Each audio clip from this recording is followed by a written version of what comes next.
It's kind of based on your life, right? It is, yeah. Tell us about that. How did that come about? Well, what happened was my wife's niece got into trouble, and I came home off the road. My wife said, "Man, we got to do something."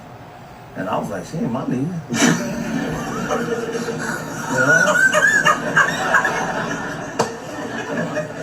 Man, how I get in it, And no, I didn't say that, but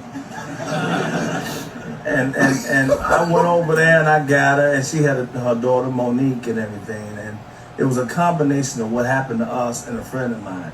Her sister was actually on drugs, and I called and we was talking. And I said, "Hey, I got my niece and her daughter. They live with me now." She said, "I got my nieces and everything, My sister's in drugs and everything." And I said, "You do it?" We started talking, and I'm clowning. I'm always clowning. I take the positive out the negative once again, and we laughing on the phone and the whole 9 yards. And then I went on the road that following week, and I started talking about it. And I put it in my life like I do in everything else. It is my life, but I combined it. Right. And it got better and better and better. Each week I started extending it, and the milk and cookies and all that kind of stuff. And, because, he was. I mean, my little nephew, he was kind of, he was walking kind of sweet. And I kept saying, why he walk like that? He's too young, and he was in his walker, And he was tilting and everything, And had his bottle in his mouth, And when he cried, I knew something.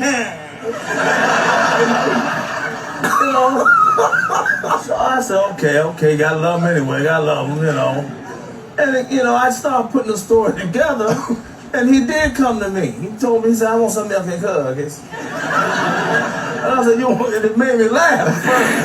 I said, well, I'm trying to be stern. I said, "What?" He said, "I want some milk and cookies." I said, boy. I said, "Okay, all right."